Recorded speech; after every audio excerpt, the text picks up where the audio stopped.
গত রাত্রে 10:30 পৌনে 11টায় এসে আমার সাথে সাক্ষাৎ করার জন্য এক কোরআনিস্ট মানে হচ্ছে সে কোরআন ছাড়া আর কোনো কিছু, তারা এখন নতুন নাম দিয়েছে কোরআন অনলি। কি নাম দিয়েছে? কোরআন অনলি, মানে কোরআন ছাড়া আর কোনো কিছু মানবে না তারা। আমি বললাম খুবই ভালো, আমি তো এরকম লোকই খুঁজতেছি, কারণ শুধু কোরআন দিয়ে কথা বলবে। আর আমারও মজা হয়েছে, আমি শুধু কোরআন দিয়ে তার সাথে কথা বলবো। আমি বললাম ভালো, কি বলতে চান? তো বলে যে ওই আমেরিকান এক সজল রোশন নামে এক লোক আছে, সে ভিডিও বানায়, তো সে তার বলো যে আমি তো তার ভিডিও দেখে তো আমার কনফিউশন তৈরি হয়েছে। এখন তো প্রতি মুহূর্তে কনফিউশন বাড়তেছে আমার, তো এখন প্রত্যেকটা মুহূর্তে কেবল সন্দেহ তৈরি হইতেছে, বিভিন্ন প্রশ্ন তৈরি হয়েছে। এখন তো সন্দেহ থেকে আমি ঘুরপাক খাচ্ছি, এটা থেকে আমি বেরোতে পারছি না।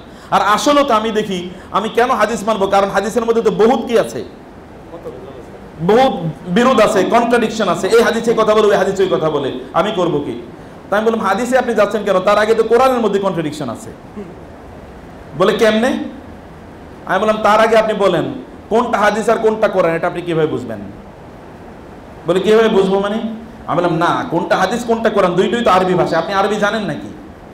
না আমি আরবি জানি না। তো আমি আপনাকে তাইলে বলি তো, এটা আপনি বলেন নাকি কোরআন নাকি হাদিস? দুইটাই তো আরবি ভাষা। আর দুইটা কে বলছে? দুইটাই তো এক মুখ থেকে এসছে নাকি? দুই মুখ থেকে এসছে, দুইটা এক মুখ থেকে এসছে না? তিনি কোনটাকে বলছেন এটা কোরআন, তোমরা লিখে রাখো, এবং অন্যটা বলছেন না এটা কোরআন না, তোমরা লিখে রাখো না। তিনিই বলেছেন কোনটা কোরআন, তিনিই বলেছেন কোনটা কোরআন না। অতএব মুখ এক থেকেই আসলো। এখন আপনি বলছেন যে আপনি কোরআন মানেন, হাদিস মানে না, তো কোন মুখ থেকে কোরআন আসলো? মানে আপনি কেমনে নিশ্চিত যে এটাই কোরআন? তিনি যেটা বলেছেন এটাই কোরআন, তিনি যেটা বলেছেন এটাই কোরআন। এটাও তো হতে পারতো যে আপনার কথা অনুসারে যে তিনি তার মন গড়া কোনো কথা বলেছেন না এটা কোরআন, এটা তো হতে পারে। কনফিউশনটা আপনি আরো বাড়াইতেছেন। আমি তো মাত্র শুরু হয়েছে কনফিউশন আপনার, আপনি তো কনফিউশনের মধ্যেই আছেন। আচ্ছা আল্লাহ তাআলা কি কোরআন নাজিল করছেন না কিতাব নাজিল করছেন? বলে কিতাব নাজিল করছেন। আমি বলি নো, আল্লাহ তো কিতাব নাজিল করেন নাই। আল্লাহ তাআলা তাহলে আল্লাহ যে বলছে জালিকাল কিতাব, আমি বললাম তাহলে তো এখানেই তো কনফিউশন, প্রথম আয়াতেই থেকে যাবেন আপনি।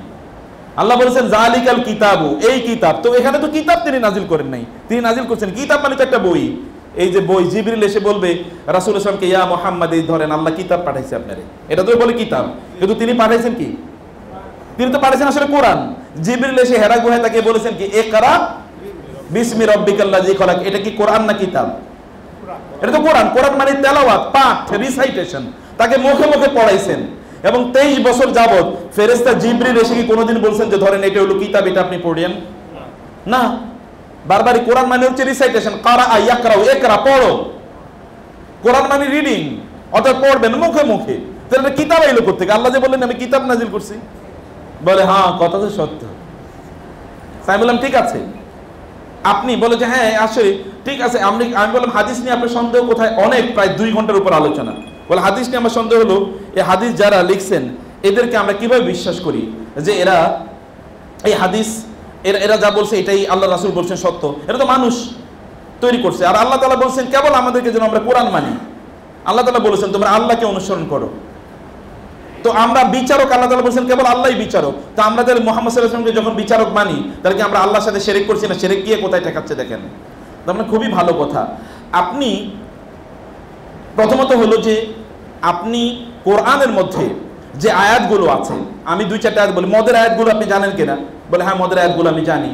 মদের আয়াতগুলোতে আপনি বলেন তো কোন আয়াতে বলা হয়েছে মদের মধ্যে ভালো আছে মন্দ আছে? তাহলে আপনি মদ খাবেন কারণ ভালো তো আছে। বলে না, পরের আয়াতে তো বলছে যে মদ তোমরা খেও না। আমি বললাম ওইটা পরে নাজিল হয়েছে, এটা আপনাকে কে বলেছে? কোরআনে কোথায় আছে যে ওই আয়াতটা পরে নাজিল হয়েছে? যে আয়াতে আল্লাহ তাআলা বলেছেন ইন্নামাল খামরু ওয়াল মাইসিরু ওয়াল আনসাবু ওয়াল আজলামু রিজসুম মিন আমালিশ শাইতান ফাজতানিবুহু, এইটা যে পরে নাজিল হয়েছে এটা আপনাকে কে বললো? বল ঐতিহাসিকরা বলছে। ঐতিহাসিকদের কথা আপনি বিশ্বাস করলেন, আর ইমাম বুখারীর কথা আপনি বিশ্বাস করলেন না। ইতিহাস যারা লেখে এরা কি সবসময় সত্যবাদী হয়? বাংলাদেশের ইতিহাস 50 বছর পার হয়ে গেল, এখনো তো ইতিহাস আমরা কিছুই জানি না। এমকে বলে এই ইতিহাস, অমকে বলে তো এই, তমকে বলে এই। এমকের কাছে একরকম ইতিহাস শুনি, আরেকজনের কাছে আরেক রকম ইতিহাস শুনি, বলে হ্যাঁ সত্য। তাহলে আপনি কি ইতিহাসবিদরা তারা সত্য কথা বলবে, নাকি মুহাদ্দিসরা তাদের জীবনটা তারা কোন বক্তব্যটি সত্য, কোন বক্তব্যটির মধ্যে কোনো ভুল ত্রুটি থাকতে পারে, তিনি ওই বক্তব্যটি সত্য প্রমাণিত করার জন্য বহু এরকম শত শত শর্ত তৈরি করেছেন, তিনি নিজে ওর বিপরীত আমল করতে পারবেন না, তিনি ভুলে গেলে চলবে না, অথবা তিনি কোনো কি তার পার্সোনালিটি ব্যক্তিত্বের মধ্যে কোনো সংকট থাকতে পারবে না, এবং তিনি তার ওস্তাদ কার কাছ থেকে কে শুনেছে তার সাথে তার সাক্ষাৎ হতে হবে, এবং তার মধ্যে কোনো এমন কোন মিথ্যাচার, জীবনে কখনো কোনো মিথ্যা কথা বলেছেন, হাদিস না, কোন জীবনে কোনোদিন কোনো মিথ্যা কথা বলেছেন এরকম কোনো প্রমাণ থাকতে পারবে না। এত কিছু নিশ্চিত করার পর তারপরে ওই ব্যক্তির হাদিস নেওয়া হলো। আর যেই ব্যক্তির ইতিহাস বলতেছেন আপনি, আমরা তো ইতিহাসে শুনছি যে এটা পরে এটা পরে ওইটা পরে ওইটার পরে এটা, সেই ইতিহাস আপনার কাছে এত সত্য প্রমাণিত হলো, বলে হ্যাঁ কথা তো ঠিক, কথা তো ঠিক। তাহলে তো আমরা আসলে, আমি বললাম এরপরে আপনি বলেন তো, আপনি যার কথা বলেছেন যে আপনি এই কোরআন যে আপনি মানবেন, আপনি কোরআন আরবি বুঝেন, বলে আরবি বুঝতে হবে কেন? তাহলে কোরআন কোন ভাষায় নাজিল হয়েছে? কোরআন আরবি ভাষায় নাজিল হয়েছে। তো আপনি আরবি কোরআন বুঝেন না, আপনি কোরআন পয়েন্ট করতে বাংলা দেখে, তো বাংলা যে অনুবাদ করছে সে কে? বাংলা যিনি অনুবাদ করেছেন সে তো আমার মতোই মানুষ। আমি অনুবাদ করলাম, এই অনুবাদটাকে আপনি সঠিক ধরে এরপরে আপনি ফাইট করতে আসতেছেন। সাহাবায়ে কেরামরা কি আমার সে কম বুঝতে কোরআন? আচ্ছা, কোরআন নাজিল হয়েছে কার উপর? রাসূলুল্লাহ সাল্লাল্লাহু আলাইহি ওয়াসাল্লামের উপর। তিনি আমার চেয়ে বেশি বুঝেন না, আমার চেয়ে কম বুঝেন? তিনি খুব বেশি বুঝেন। তো তিনি বেশি বুঝেন, কোরআনের ব্যাখ্যা তিনি করবেন নাকি আমি করব? বলে না, তিনি করবেন ব্যাখ্যা, কিন্তু কোরআনের ব্যাখ্যা তো প্রয়োজন নাই, কারণ আল্লাহ তো বলছে কোরআন এমনি কি স্পষ্ট। আমি বললাম খুবই ভালো কথা, তাহলে আমি আপনার কোরআন দিয়ে একটু পড়েন, পড়ে অনুবাদ করে বলেন। বলে আমি তো জানি না, আমি তো অনুবাদ জানি না। তো আপনার কে অনুবাদ জানে তারা নিয়ে আসেন, কিন্তু অনুবাদ করতে হবে কোনো তাফসীর গ্রন্থ দেখা যাবে না, কোনো অনুবাদ গ্রন্থ দেখা যাবে না। আপনি শুধু অনুবাদ করার জন্য একটা ডিকশনারি শুধু নিতে পারেন, তাও আরবি ডিকশনারি নেওয়া লাগবে। আরবি ডিকশনারি নিয়ে এবার কোরআন আসেন, কোরআন নিয়ে আসেন, আপনি অনুবাদ করবেন, আমাদের কিচ্ছু লাগবে না, আমরা শুধু কোরআন শরীফ রাখবো, আপনি নিয়ে আসেন। এবং তার কনফিউশন হলো কবরের আযাব তো কোরআনে কোথাও লেখা নাই, তাহলে কবরের আযাব আইলো কোত্থেকে? তাহলে তো বিচার হওয়ার আগে বিচার। আমি বললাম কবর কই? কবরই তো আপনি পাইতেছেন না। সব মানুষ কি কবরে যায় নাকি? বুঝলেন না, সব মানুষ কি কবরে যায়? কিছু কিছু লোক পড়ে যায় না, কিছু সমুদ্রের মধ্যে নিমজ্জিত হয় না। তাহলে আপনি যে কবর বলতেছেন, আমি তো কবরই খুঁজে পাইতেছি না। কবর কোথায়? বরং তাহলে যারা কবরে নাই তাদের কি অবস্থা হবে? যারা কবরে নাই সে সকল লোকের অবস্থা কি হবে? তাদেরকে আল্লাহ তাআলা কিভাবে উত্থিত করবেন? তাদের বিচার কিভাবে আল্লাহ তাআলা করবেন? আল্লাহ সুবহানাহু ওয়া তাআলা ধরুন এসে মানে হাজার হাজার কনফিউশন ধরেন, এই সকল লোকরা তারা কেন আল্লাহ সুবহানাহু ওয়া তাআলার কথা ছাড়া অন্য কারো কথা কেন মানবো? এইটা হলো তাদের বিষয়। মানে আকীদার কত বড় জায়গায় কত বড় বিভ্রান্তি যে লোকেরা আছে। 2 ঘন্টা কথা বলার পর বলো স্যার আমার মাথা এখন জট আরো বাড়তেছে, আমি আরো কয়েকদিন পরে আবার আসবো, এসে আপনার কাছ থেকে আমি একটু জটটা খোলার চেষ্টা করব যে আসলে সমস্যাটা কোথায়। এরকম হাজার হাজার লোক তারা কিন্তু আকীদার কারণে, কারণ তাদের আকীদা ঠিক নাই, তারা আসলে দিন আগে বুঝে নাই। এবং মূল প্রবলেম কোথায় হয়েছে? আব্দুল্লাহ ইবনে আব্বাস রাদিয়াল্লাহু তাআলা তিনি বলেছেন, আমরা আগে রাসূলুল্লাহ সাল্লাল্লাহু আলাইহি ওয়াসাল্লামের কাছ থেকে ঈমান শিখেছি, তারপরে কি শিখেছি? কোরআন শিখেছি। কিন্তু আমাদের মধ্যে একদল তার আগে কোরআন শিখেছে, পরে কি ঈমান শিখেছে। এগুলো সবগুলো পদে পদভ্রষ্ট হয়ে গেছে দেখছি। যেমন খারেজি যারা ছিল, এই খারেজিদের মধ্যে অধিকাংশ তারা আগে কি শিখেছে? কোরআন শিখছে, পরে শিখছে আকীদা। ওই কোরআন আগে শিখছে, পরে গেছে আকীদা, এই জন্য সব উলটপালট হয়ে গেছে। প্রিয় ভাইরা, আকীদাটার জন্য এতটা গুরুত্বপূর্ণ, আপনাকে এই জিনিসটা ভালো করে আপনাকে বোঝা দরকার, বা আপনাকে এই জন্য জানা দরকার। আমি আহলে কোরআনদের কথা বললাম না, পরবর্তীতে মানে কোরআনে তো আল্লাহ সুবহানাহু ওয়া তাআলা তিনি কবর আযাবের কথা বলেছেন, কোরআন আল্লাহ তাআলা কবর আযাবের কথা বলেছেন। এবং আল্লাহ সুবহানাহু ওয়া তাআলা ধরেন এই দুনিয়ার জীবনে যদি কোনো একজন ব্যক্তি, বিচারের আগে কেন বিচার হবে? এটা একটা প্রশ্ন। বিচারের আগে বিচার হলো কোত্থেকে? বিচার আগে তো বিচার হয় নাই। ধরেন চরম দাগী একটা আসামিকে যদি কোনো পুলিশ ধরে নিয়ে যায়, নেওয়ার পরে কি বলবে 2 বছর পরে তো বিচার হবে, এখন তোমার ভালো একটা 5 স্টার টাইপের একটা জেলখানায় রাখবো, ভালো ভালো খাওয়াবো, এরপরে তোমার সেবা শুশ্রূষা করবো, তারপরে মাঝে মাঝে পাওটাও টিপিয়ে দেবো, মাথাটাও টিপিয়ে দেবো। ব্যাপারটা কি এরকম হয়? যখন ধরে তখন থেকেই তো পিটানো শুরু করে, বিচার তো এখনো হয় নাই। আমি বললাম এই পিটানো ঠিক আছে কিনা? বলে হ্যাঁ ঠিক আছে। কেন ঠিক আছে? বলে তো দাগী আসামি। তো দাগী আসামি রে, ও যদি জাহান্নামে যাওয়ার মতোই হয়, তাহলে কবর থেকে তার পিটানো শুরু হইতেই পারে, তো সমস্যা নাই। আর 2 নম্বর হচ্ছে, আপনি কবর পর্যন্ত যান কেন? মানুষের মৃত্যুর সময় তো পিটানো শুরু করে ফেরেশতারা, আছে না? ওয়াল মালায়েকাতু, কোরআন আল্লাহ তাআলা বলেছেন যে আপনি দেখবেন যে ফেরেশতারা, আপনি দেখবেন কাফেরদের, ইজি ইয়াতাওয়াফাহুমুল মালায়েকাতু ইয়াদরিবুনা উজুহাহুম ওয়া আদবারহুম, যখন ফেরেশতারা কাফেরদের যখন তাদের জান কবজ করে, তখন তাদের মুখে এবং তাদের পিঠে পিটাইতে থাকে ফেরেশতারা। মুখে এবং পিঠে পিটাতে থাকে। কেমন পিটাতে থাকে? হাড়গোড় ভেঙে ফেলে, কারণ তার রুহটা তখন বের হতে চায় না, এইদিকে যায় ওইদিকে যায় ওইদিকে যায়, হাতুড়ি দিয়ে পিটাতে থাকে, হাড়গোড় ভেঙে যায়, তারপরে তাকে ওখান থেকে বের করে। তাই বললাম এখন তো বিচারেরা, তার আগেই তো মাইর শুরু হয়ে গেছে, কোরআনই বলছে। তার তো চোখ ছানা বড়, আসলেই তো মানে আগেই মাইর পিট শুরু হয়ে যায়, তাহলে আগেই তো মাইর পিট হয়ে গেলে কবরে গিয়ে কেন হবে না? আর কবরে শাস্তি হইলে লোক জাহান্নামে যাবে? বুঝেন নাই কথা? কবরে শাস্তি হলেই লোক নিশ্চিতভাবে জাহান্নামী নাও হতে পারে। কারণ হলো কবরে শাস্তি হয় কয়েকটা নির্ধারিত কারণে, হাদিসে এসছে না? যেমন একজন নামিমা চুগলখোর, তার কবরে শাস্তি হতে পারে, পরবর্তীতে লোক জান্নাতে যাবে। আবার কবরে শাস্তি হয় সে কি পেশাব থেকে যদি নিজকে পবিত্র না রাখে, কবরে শাস্তি হতে পারে লোক জান্নাতে পরবর্তীতে যাবে, হতেও পারে। কিন্তু এরকম কোনোদিন হবে না যে কবরে জান্নাত থেকে তার খাবার আসতেছে এরপরে লোক জাহান্নামে যাবে, এটা কোনোদিন হবে না, এটা কোনোদিন হবে না। কবরে যার জন্য জান্নাতের চ্যানেল তৈরি করে দেওয়া হবে, যার কথা কোরআন রাসূল সাল্লাল্লাহু আলাইহি হাদিসে বলেছেন, তারপরে তাকে কি করা হবে? জান্নাত থেকে তাকে জামা কাপড় পরে আনা দেওয়া হবে, জান্নাত থেকে তার জন্য একটা চ্যানেল তৈরি করে দেওয়া হবে, জান্নাতের বিছানা তার জন্য আনা হবে, জান্নাত থেকে তার জন্য কি খাদ্য ইত্যাদি আসবে। এই ব্যক্তি তো জান্নাতি প্রথম থেকেই, কারণ কিয়ামতের দিন সব লোকের বিচার হবে না। সব লোকের কি বিচার হবে নাকি? রাসূল সাল্লাল্লাহু আলাইহি ওয়াসাল্লাম কি বলেন নাই 70,000 লোক তারা বিনা হিসেবে জান্নাতে যাবে? 70,000 লোক বিনা হিসেবে জান্নাতে যাবে, রাসূল সাল্লাল্লাহু আলাইহি ওয়াসাল্লাম বলেন নাই? এবং এক প্রতি জনের সাথে আবার কি 70,000 করে থাকবে। তাহলে তো এরকম লোক তো বিনা হিসেবে যাবে, আর বিনা হিসেবে জাহান্নামে যাবে এরকম লোক নাই? আছে তো। অতএব রাসূল সাল্লাল্লাহু আলাইহি ওয়াসাল্লাম এইজন্য বলেছেন ইন্নামা যালিকাল আরাদু ইয়া আয়েশা, হে আয়েশা, কিয়ামতের দিন কিছু কিছু লোকের বিচার মানে হলো এটা কি? এটা কেবল উপস্থাপন। আল্লাহ বলবেন পাস, যাও যাও যাও যাও যাও, পাস মানে আল্লাহ তাআলা তো জানেন এই সকল লোকরা জান্নাতি অথবা এরা জাহান্নামী। এর জন্য বিচারের সবার জন্যই ওয়ালা ফালা নুকিমু লাহুম ইয়াউমাল কিয়ামাতি ওয়াজনা, আল্লাহ তাআলা বলেছেন কিছু কিছু লোকের জন্য কিয়ামতের দিন আমি কোনো বিচারের আয়োজনই করব না। কিছু কিছু লোকের জন্য কি বিচারের আয়োজন করব না, তার মানে এর বিচার করবো কি? এর তো কিছুই নাই পাওয়ার মতো, পজিটিভ এন্ড নেগেটিভ, মানে এর কোনো কিছুই নাই একে জাহান্নামে নেয়ার মতো, অথবা এর কোনো কিছুই নাই তাকে জান্নাতে নেয়ার মতো। ফালা নুকিমু লাহুম ইয়াউমাল কিয়ামাতি ওয়াজনা, এদের জন্য সূরাতুল কাহফে আল্লাহ সুবহানাহু ওয়া তাআলা বলেছেন। প্রিয় ভাইরা, আমি সংক্ষেপে যে কথাগুলো শুধু আপনাদেরকে বলতে চাই যে আমাদের মৌলিক প্রবলেমটা মূলত আকীদায়, কিন্তু আমরা পড়ে আছি কি নিয়ে জানেন?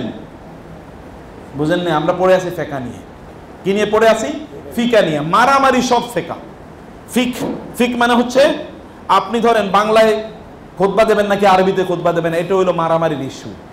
কিন্তু যেই লোক বাংলায় কেন খুতবা দিলাম এটা নিয়ে তার প্রচন্ড মেজাজ খারাপ, এ আসলে চরমভাবে একজন মুশরিক, মাত্র কবরে সিজদা দিয়ে এসেছে, কিন্তু তার এখন মাথা গরম কেন আরবিতে খুতবা দেয়া হইল না। আজকে আমরা এক জায়গায় বাংলায় খুতবা দিয়ে এসেছি, এমন কিছু কিছু লোকের মাথা খুবই গরম, কেন আজকে আরবি শুনতে পারলাম না। তা আমি বললাম যে আরবিতে খুতবা দিলে কারা কারা বুঝবেন, হাত তোলেন। এখন আর কেউ হাত তোলে না। আরবিতে খুতবা দিলে কে কে বুঝবেন, এখন আর কেউ হাত তোলে না। তাই বললাম আরবি আমার চেয়ে বেশি বুঝেন, এরকম দুই একজন হাত তোলেন, তাও তো কেউ নাই। আরবি আমাদের চেয়ে আরবি আপনি কি বেশি ভালো বুঝেন যে আপনি আরবিকে ভালোবাসবেন? আরবি যদি এতই ভালোবেসে থাকেন তাহলে কয়জন আরবিতে কোরআন পড়তে পারেন, কোরআন আরবিতে বুঝতে পারেন কয়জন? তাও একজন হাত তোলে না, কেউ নাই। কি পরিমাণ আরবির ভালোবাসে এবার দেখেন। মূলত ইমান খবর, আসলে মূল জায়গা কোথায়? মূল জায়গা হলো ইমানের জায়গা, মূল সমস্যা হলো ওইখানে। এবং এই কারণে আমি বলছি আপনাদেরকে, যারা আল্লাহ সুবহানাহু ওয়া তাআলা বলেছেন, রাসূল সাল্লাল্লাহু আলাইহি ওয়াসাল্লাম বলেছেন ওয়া ইন্নাল্লাহা ইউরা ফিল কিয়ামাতি, কিয়ামতের দিন আল্লাহকে দেখা যাবে। কিয়ামতের দিন আল্লাহকে কি দেখা যাবে না? আল্লাহ সুবহানাহু ওয়া তাআলাকে দেখা যাবে। খেয়াল করে দেখুন, ওয়া মা আশবাহা হাযিহিল আহাদিস, এরকম অসংখ্য বিভিন্ন জাতীয় হাদিস আছে, এগুলোর প্রতি আমরা বিশ্বাস করি, এগুলোর প্রতি আমরা ঈমান আনি, এগুলোকে আমরা সত্যায়ন করি, কিন্তু আমরা জিজ্ঞেস করি না আল্লাহকে কেমনে দেখা যাবো কিয়ামতের দিন? দুনিয়াতে যাকে দেখা যায় না, কিয়ামতে আখিরাতে তাকে কিভাবে দেখবো, জান্নাতে কিভাবে দেখবো? সন্দেহ আছে নাকি? সাহাবায়ে কেরামদেরকে রাসূল সাল্লাল্লাহু আলাইহি ওয়াসাল্লাম বললেন না, তোমরা কি পূর্ণিমার রাতে চাঁদ দেখলে তোমাদের কোনো সমস্যা হবে? বলে না। তিনি বললেন এভাবেই তোমরা কিয়ামতের দিন জান্নাতে তোমাদের রবকে দেখতে পাবে। আল্লাহ সুবহানাহু ওয়া তাআলা উজুহু ইয়াওমা ইযিন নাযিরা ইলা রাব্বিহা নাযিরা, সেই দিন একদল চেহারা উজ্জ্বল হবে, আল্লাহকে দেখবে না। আল্লাহকে দেখার জন্য চেহারাটা কেমন উজ্জ্বল হতে পারে বলেন তো? এখন তো কারো চেহারা একটু কালো, কারো একটু ধলা, কারো একটু বাঁকা, কারো একটু এরকম ফুলা, কারো একটু শুকনা। কিয়ামতের দিন উজুহু ইয়াওমা ইযিন নাযিরা। What is the meaning of নাযিরা? মানে জানেন, মানে একদল চেহারা সেই দিন এতটা আভিজাত্যপূর্ণ হবে, কোন লোক যদি ধরেন 1000 কোটি বছর তিনি শুধু সুখের মধ্যে ছিলেন, সুখ। কোনোদিন তার সামান্যতম একটু অসুখ হয় নাই, কষ্ট হয় নাই, কেউ তাকে ব্যথা দেয় নাই, গালি দেয় নাই, মাথা ব্যথা করে না, খাবারের অভাব হয় নাই। সুপার লেভেলের কি তিনি লাক্সারির মধ্যে ছিলেন 1000 কোটি বছর। তার চেহারা থেকে আলো কেমন বের হবে বলেন তো? মনে হচ্ছে মানে এমনিটা আপনি 1 বছর বা 2 বছর দেখবেন, একটু ভালো থাকার পরে দেখবেন চেহারা থেকে গ্লেজ বাইর হয়, গ্লেজ। জান্নাতে যারা আল্লাহকে দেখবেন, আল্লাহ সুবহানাহু ওয়া তাআলা তাদের চেহারাগুলো এরকম করে দেবেন, সবার চেহারা। এবং আল্লাহ তাআলাকে ওয়া ইলা রাব্বিহা নাযিরা, তারা আল্লাহ তাদের রবকে এভাবে দেখতে থাকবে। তারা কতক্ষণ দেখবেন আল্লাহ তাআলাই জানেন, আমরা জানি না। সেদিন আপনি আপনার রবকে দেখতে পাবেন। আপনার রবকে দেখার মুহূর্তে কেমন হতে পারে? ওয়ারে দুআনুম মিনাল্লাহি আকবার। তোমার রবকে দেখাই তোমার জন্য সবচেয়ে বড় নিয়ামত। সে রবকে দেখার মতো একটা অবস্থা আল্লাহ সুবহানাহু ওয়া তাআলা সেদিন কিছু কিছু চেহারা করবেন। এখন আমরা এটাকে বিশ্বাস করি, কিন্তু এর মধ্যে আমাদের কোনো কি নাই, কোনো সন্দেহ আমাদের একেবারে নাই। আবার আমরা এটা কোনো অর্থ খুঁজি না, এটা কোনো ভিন্ন অর্থ আমরা দাঁড় করি না। আল্লাহর নূর দেখতে পাবে, আল্লাহর নূর। আল্লাহ বলছেন তাকে দেখা যাবে, আর আপনি ব্যাখ্যা করতেছেন কি আল্লাহর নূর। আপনি তো আল্লাহর চেয়ে বেশি জানেন দেখতেছি, তাই না? এরকম লোক আছে, ওয়ালা নারুদ্দু শাইআম মিনহু, আমরা ওইখান থেকে কোনো কিছু ছেড়ে দেই না। মানে আপনি এখন যেমন বলেন আল্লাহর তো কোনো আকার আমরা বুঝতে পারতেছি না, তাহলে তাকে সেই দিন দেখতে পারলে তো তাহলে তার আকার থাকবে। আপনাকে এই প্রশ্ন করতে বলেছে, এটা শয়তান তৈরি করে দিয়েছে প্রশ্ন। আল্লাহ বলেছেন দেখা যাবে, আর আপনার এরপরে বাকি প্রশ্নের কি প্রয়োজন আছে? আল্লাহ সম্পর্কে আপনার প্রশ্ন করার দরকার নাই, অন্য কিছু নিয়ে প্রশ্ন করেন। অন্য অনেক কিছু আছে। এবং ওয়ানা'লামু আন্নাহু জাআ বিহির রাসূলু মা জাআ বিহির রাসূলু হাক্কুন, রাসূল যা বলেছে তা সত্য, এটা আমরা জানি। তা থেকে আমরা কোনো কিছু প্রত্যাখ্যান করি না। এবং আল্লাহর রাসূল তার ব্যাপারে যা বলেছেন আমরা তা থেকে একটু কমাইও না, একটু বাড়াইও না, আমরা একেবারে হুবহু সেরকম থাকি। এই কারণে আল্লাহ তাআলা বলেছেন লাইসা কামিসলিহি শাইউন ওয়া হুয়াস সামিউল বাসীর।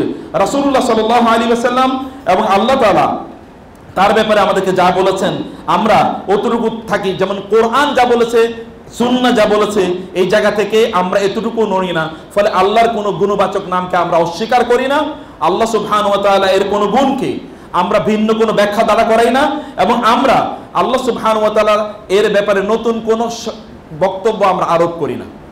আল্লাহর ব্যাপারে যেমন আল্লাহ খুবই রাগান্বিত, এরকম শব্দ আল্লাহর ব্যাপারে বলা যাবে? আল্লাহ কোথায় বলছেন যে তিনি খুবই রাগান্বিত? তিনি তো বলেন নাই। তিনি বলছেন গাদিবাল্লাহু আলাইহি, আল্লাহ তাদের উপর রাগ করেন। রাগ করেন আর রাগান্বিত কি এক জিনিস নাকি? রাগান্বিত আর রাগ করেন তো এক জিনিস না। অতএব আল্লাহ সুবহানাহু ওয়া তাআলা তিনি রাগ করেছেন তাদের উপর, কারণ ওদের কর্মের কারণে আল্লাহ তাদের উপর রাগ করেছেন। কখনো রাগ করেন, যেমন আল্লাহ হাসেন, এটা কি হাদিসে প্রমাণিত কিনা বলেন তো? কথা বুঝেন? আল্লাহ হাসেন। এখন আপনি বলেন আল্লাহ হাসেন মানে কি? এটা দেখি মানুষের গুণ, কিন্তু আল্লাহ নিজেই বলেছেন, তার রাসূল বলেছেন যে তিনি কি হাসেন, তিনি হেসেছেন। আল্লাহ সুবহানাহু ওয়া তাআলা হেসেছেন। সে কারণে এগুলো আল্লাহ সুবহানাহু ওয়া তাআলা এর গুণবাচক নাম। এই গুণবাচক নামকে আমরা কোনোটাকেই আমরা অস্বীকার করি না। এটি আমাদের আকীদা বা এটি আমাদের বিশ্বাসের অন্তর্ভুক্ত। আমাদের সুন্নাহ অনুসারে চলা হচ্ছে আমাদের আকীদার একটা পার্ট, যে আমরা সুন্নাহর বাইরে কোথাও কোনো জায়গায় আমরা যাই না। আমাদেরকে নির্দেশ প্রদান করা হয়েছে আমরা যেন সুন্নাহ অনুসারে, আল্লাহর রাসূল আমাদেরকে যা বলেছেন সে অনুসারে আমরা যেন চলি। দ্বীনে ধর্মের ক্ষেত্রে আমরা নতুন যেন কোনো কিছু আমরা উদ্ভাবন না করি, কারণ এগুলো সবকিছু কি পথভ্রষ্টতা। যদি কোনো কিছু উদ্ভাবন করি তাহলে সেটাই পথভ্রষ্টতা। রাসূল সাল্লাল্লাহু আলাইহি ওয়াসাল্লাম বলেছেন আলাইকুম বিসুন্নতি ওয়া সুন্নাতিল খুলাফা আর-রাশিদিন আল-মাহদিয়িন, তোমাদের উচিত হচ্ছে তোমাদের উচিত হচ্ছে রাসূলের সুন্নাহকে আঁকড়ে ধরা এবং খোলাফায়ে রাশিদার সুন্নাহকে আঁকড়ে ধরা। আদু আলাইহি বিন নওয়াজিজি, মাড়ির দাঁত দিয়ে কামড়ে এগুলোকে ধরে থাকবে। ওয়া ইয়াকুম মুহদাসাতিল উমুর, তোমরা নতুন নব্য আবিষ্কৃত জিনিস থেকে তোমরা দূরে থাকো। সমাজে এমন বহু কিছু আছে যেগুলো ইসলামের নামে নতুন আবিষ্কৃত, আছে কিনা? ইসলামের নামে নতুন আবিষ্কৃত অসংখ্য জিনিস আছে। এগুলো থেকে দূরে থাকার জন্য আল্লাহ রাসূল বলেছেন, এবং তিনি বলেছেন ওয়া কুল্লু মুহদাসাতিন বিদআহ ওয়া কুল্লু বিদআতিন দালালা, প্রত্যেকটা নতুন আবিষ্কৃত জিনিস এগুলো কি বেদাত, এবং প্রত্যেকটা বেদাত আসলে কি করে আমাদেরকে ইসলাম থেকে পথভ্রষ্ট করে দেয়, আমাদেরকে গোমরা করে দেয়। এগুলো কোনোটাই আমাদেরকে ইসলামের উপর কোনোটাই আমাদেরকে রাখে না। ফলে এগুলো থেকে আমাদেরকে দূরে থাকাটাই আমাদের জন্য দায়িত্ব। এগুলো থেকে দূরে থাকাই আল্লাহ এবং আল্লাহ রাসূল আমাদেরকে সিদ্ধান্ত প্রদান করেছেন। কোনোটার সাথেই আপনার কোনো কম্প্রোমাইজ করার কোনো সুযোগ নাই, যে সুন্নাহর সাথে কম্প্রোমাইজ করবেন বা বেদাতের সাথে কম্প্রোমাইজ করবেন। এই জন্য আব্দুল্লাহ ইবনে মাসউদ রাদিয়াল্লাহু তিনি বলেছেন ইত্তাবিউ ওয়া লা তাবতাদিউ, তোমরা আল্লাহ রাসূল বা সাহাবীরা যা বলেছেন তা অনুসরণ করো, নিজেরা কোনো কিছু ধর্মের ক্ষেত্রে দ্বীনের ক্ষেত্রে তোমরা বানাইতে যেও না। মুসলমানরা একটা জিনিসে, আধুনিক মুসলমানরা একটা জিনিসে এক্সপার্ট, তারা ইসলামের মধ্যে তারা বানাইছে, কিন্তু দুনিয়ার ক্ষেত্রে কোনো কিছু তারা বানায় নাই। বুঝেন নাই কথা? দুনিয়ার কোনো কিছু মুসলমানরা বানাইছে? এই যে মাইক দিয়ে কথা বলতেছে, এটাও কি মুসলমানদের তৈরি নাকি? যে ফ্যানের নিচে বসছেন, এটাও মুসলমানদের তৈরি না। দুনিয়ার কোনো কিছু তারা বানায় না, কিন্তু ইসলামের মধ্যে সব বানাইতেছে। আর এই ক্ষেত্রে এক্সপার্ট হলো হুজুররা। যত বানাইতে পারে, অন্য কোনো কিছু বানাইবো না, কিন্তু এগুলো বসে বসে তারা বানাবে, আর এগুলো ইসলামের নামে তারা সেল করা শুরু করে দেবে। প্রিয় ভাইরা, রাসূলুল্লাহ সাল্লাল্লাহু আলাইহি ওয়াসাল্লাম যা রেখে গেছেন আপনার জন্য, তারাকতুকুম আলাল মাহাজ্জাতিল বাইদাই লাইলুহা কানাহারিহা লা ইয়াজিগু আনহা ইল্লা হালিক। আমি তোমাদেরকে এমন এক দিনের উপর রেখে গিয়েছি যেটা পরিপূর্ণভাবে কি আলোকিত। এটা দলিল ভিত্তিক, আল মাহাজ্জা, এটা দলিল ভিত্তিক, হুজ্জা ভিত্তিক, আল বাইদা, এবং এটা কি শুভ্র, শ্বেত শুভ্র, এটা স্পষ্ট, এখানে কোনো অন্ধকার নাই। লাইলুহা কানাহারিহা, দিন এবং রাত, এখানে কি পুরোটাই দিন, এখানে কোনো রাত নাই। অতএব আপনি এই দিন থেকে সরে যাওয়া মানে হচ্ছে আপনি কি ধ্বংস হয়ে গেলেন। এই দিন থেকে তারাই সরে যায়, তারা ধ্বংস হয়ে যাবে। ওমর ইবনে খাত্তাব রাদিয়াল্লাহু ওমর ইবনে আব্দুল আজিজ রাহিমাহুল্লাহ তিনি বলেছেন, কিফ হাইসু ওয়াকাফাল কওম, সাহাবায়ে কেরামরা যেখানে থেমেছেন তোমরা সেখানেই থামো। ফা ইন্নাহু মিন ইলমিন ওয়াকাফু, কারণ তারা জেনে বুঝে তারা থেমেছেন। কোথায় ফুল স্টপ করতে হবে? ফুল স্টপ মানে কি? যেমন আপনি নামাজ কয় রাকাত পড়বেন, কোথায় কতটুকু কি আপনি কি পড়বেন, কোন তাসবিহ আপনি পড়বেন, কোনটা আপনি পড়বেন না, এগুলো সব আপনাদের কাছে সবিস্তারে বলে গিয়েছে। নামাজের পরে আপনি কি করবেন তাও সবিস্তারে বলে গিয়েছে। কয়েকদিন আগে একজন আমাদেরকে ফোন করলেন যে নামাজের পরে ইমাম সাহেব এত উচ্চস্বরে দোয়া করেন যে আমরা যে একটু মনোযোগ দিয়ে তাসবিহ পড়বো তাও করতে পারি না। আর তিনি দোয়া করেন এত লম্বা, প্রায় নামাজ পড়ছে 3 মিনিটে, আর দোয়া পড়ছে হলো 30 মিনিট। বুঝেন নাই? নামাজ পড়ছে 3 মিনিট আর দোয়া করতেছে কয় মিনিট? ওই যেই লোকগুলো পরে সুন্নত পড়বে বা নফল পড়বে, এই লোকগুলো এর যন্ত্রণায় পড়তে পারে নাই। সে এটা নতুন আবিষ্কার করেছে, অথচ নামাজের পর তার কি ছিল? সুন্নাভিত্তিক দোয়া ছিল, একটাও পড়ে নাই। নতুন করে একটা জিনিস আবিষ্কার করে সেটাকে করা শুরু করেছে, এত লম্বা প্রলম্বিত। কি কারণে করেছে? কারণ এটা তার মনের ইচ্ছা। ইসলাম কি কোনো ফিল আমি এটা করলে খুব ভালো লাগে আমার, এটা কি ভালো লাগার জিনিস? নো, এটা সুন্নায় আছে কিনা? আপনার কি ভালো লাগে? যারা কি মূর্তি পূজা করে কি খারাপ লাগার পরে করে? বুঝেননি? যারা মূর্তি পূজা করে তারা কি খারাপ লাগার পরে করে? যারা আমি খুবই ঘৃণা করি তারপরে কাজটা করি, ও তো ভালোবেসেই করে। ও নিজের জিনিস, নিজে বানানো জিনিসের যখন সে পূজা করে তখন ওটা ভালোবেসেই করে। ভালোবাসা করলেই কেবলমাত্র জান্নাত পাওয়া যায় না, এটা সুন্নায় আছে কিনা, আল্লাহ রাসূল করেছেন কিনা, সাহাবীরা করেছেন কিনা, সেটি হচ্ছে এখানে দেখার বিষয়। কারণ অবি বাসারিন নাফিজিন কাফু, তারা কোনো জিনিস যদি না করে থাকে তাহলে তাদের অন্তর্দৃষ্টি দিয়ে, তাদের জ্ঞান দিয়ে, তাদের চক্ষু দিয়ে তারা এটা বুঝেছে যে এটা কোরআন এবং সুন্নায় নাই, এই কারণে তারা সেই কাজটি করে না। ওমা আলা কাশফিহা কানাউ আকওয়া, তারা এটা সত্য এটার আবিষ্কারের ক্ষেত্রে অথবা এটাকে জানার ক্ষেত্রে, আন্ডারস্ট্যান্ডিং এর ক্ষেত্রে তারা ছিলেন সবচেয়ে বেশি শক্তিশালী। এবং আল্লাহ সুবহানাহু ওয়া তাআলা এই ব্যাপারে মানে কোনটা বাড়াবাড়ি ইসলামের ক্ষেত্রে, এই ব্যাপারে তারা সবচেয়ে বেশি জ্ঞান রাখতেন। কোনটা ইসলাম এবং কোনটা ইসলামের বাইরে, এই ব্যাপারে সবচেয়ে বেশি জ্ঞান কাদের ছিল? সাহাবায়ে কেরাম রাদিয়াল্লাহু তাআলা আনহুম আজমাইন দের ছিল। অতএব তারা কোনো কিছু যদি না করে থাকে তাহলে ইসলামের বাইরে, আর যদি তারা কোনো কিছু করে থাকে তাহলে সেটা ইসলামের মধ্যে। আমাদেরকে মনে রাখতে হবে তারা যা বলেছেন তাই আমাদের জন্য যথেষ্ট, তারা যা বলেন নাই তা আমাদের জন্য কোনো প্রয়োজন নাই। এতটুকু ইসলাম বুঝতে হবে।